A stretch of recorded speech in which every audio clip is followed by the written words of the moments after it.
The following is a preview of Chess Rules, a 13-part half-hour children's series about chess. Animation, chess computer games, and unique depictions of the game will help make Chess Rules a visually compelling, fast-paced, fun look at chess.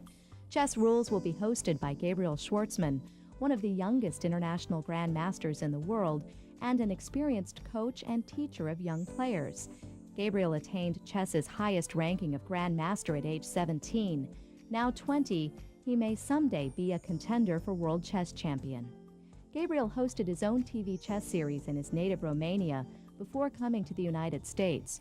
WUFT-TV, public television at the University of Florida, is proud to present Gabriel Schwartzman hosting Chess Rules.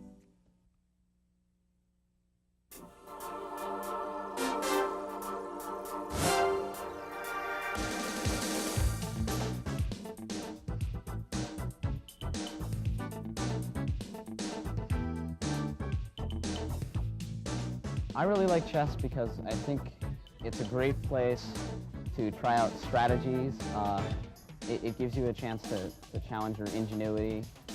And it's a game where you have to think, and I really enjoy that. And it's helped me in my ability to concentrate. It's helped me to be a patient person, you know, from playing like 7-hour games. And it's helped me a lot. If you look at, you know, chess in the United States, there's been a huge amount of visibility, you know, over the last couple of years, and not since Bobby Fischer have people become so interested in the game.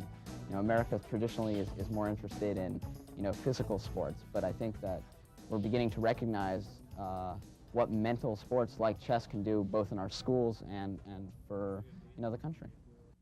It's been said that chess is so different than any other sport, and indeed it is. Chess is played by many different types of people for a variety of reasons. As a hobby, as a profession, to sharpen mental skills, and of course, just for fun.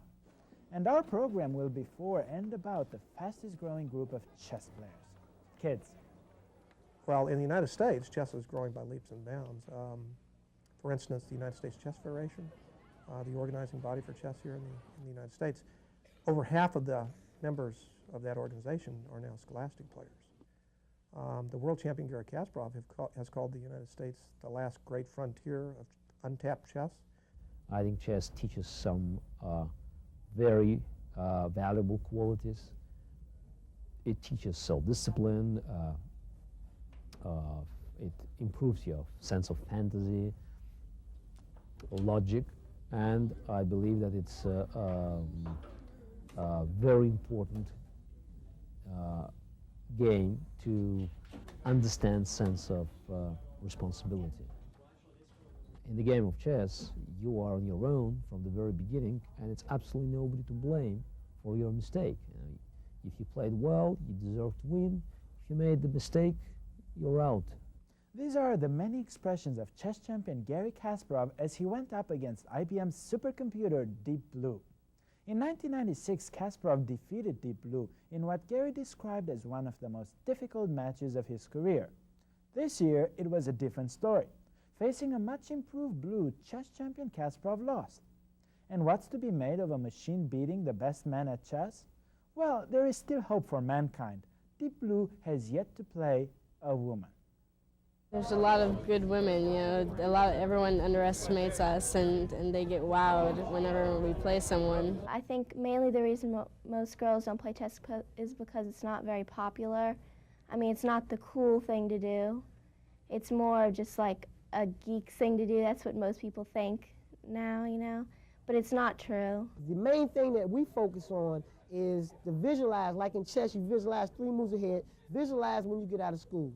Whether you're going to go to college, technical school, or a trade school, put yourself in a position where you'll be able to be successful in society. It teaches you how to concentrate on what you need to do, and it teaches, because on the chessboard you think ahead and you feel about what you're going to do next, and it also helps during testing and homeworks and things like that. So there's no doubt that kids are into chess and that chess is good for kids.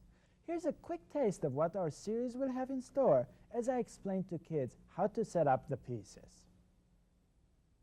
Now let's start our look at the chess pieces. You'll see there are all kinds. Some move far and long. Some slide on a diagonal.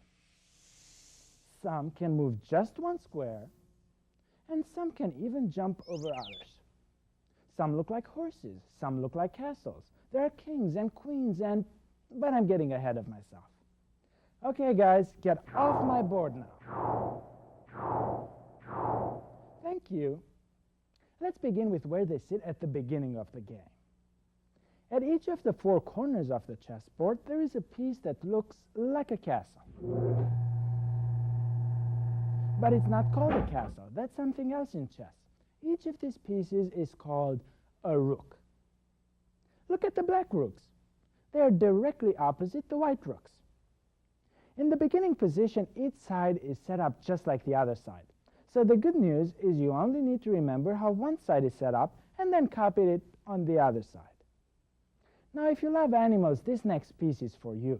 Next to each rook is the piece that looks like a horse. But we don't call it a horse. It has a much more important sounding name. These pieces are the knights. As we keep going towards the center, the pieces next to the knights are called the bishops. You can remember them by their funny haircut. Now we reach the center of the board where we get to the royal pair, the king and the queen.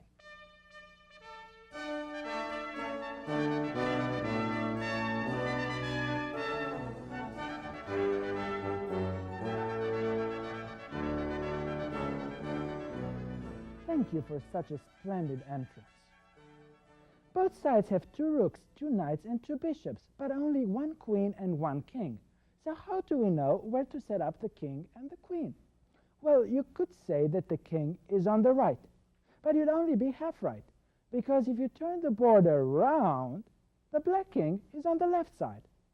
There must be a better way to remember, and here it is. Remember that the queen is a lady, and she likes to be fashionable. She wants to match colors. If she wears a dark dress, she wants to have dark shoes. If she wears a light dress, she wants light shoes, which is why the black queen sits on the black square and the white queen is on the white square. So always remember, queen on her own color. As for the king, it's simple. He stays next to the queen. Now we're almost done with the setup, but we can't start a game like this or these pieces will just start capturing each other. They need some protection, and for that, we have a layer of pawns. The pawns are the smallest, weakest pieces, but they can become very powerful later in the game. As you can see, each player gets a row of 8 pawns in front of his pieces. And now we are done. This is the complete setup of the chessboard the way it is done every time a new game is about to start. Chess rules will have tips and hints and instructions about the game and much more. We'll see kids playing at clubs and tournaments. We'll have segments on things like chess lingo and chess on screen. Rook to king 1. I'm sorry, Frank. I think you missed it. Queen to bishop 3. Bishop takes queen. Knight takes bishop. Mate. Yeah, looks like you're right. I resign. A look at chess in the movies and on TV. To boldly go where no man has gone before. Did you know that in Star Trek, Captain Kirk played Mr. Spock 3 times and won every game? And again. Check. Checkmate. Your illogical approach to chess does have its advantages on occasion, Captain. Sometimes you lose and sometimes you win, but it doesn't matter. You learn from every game.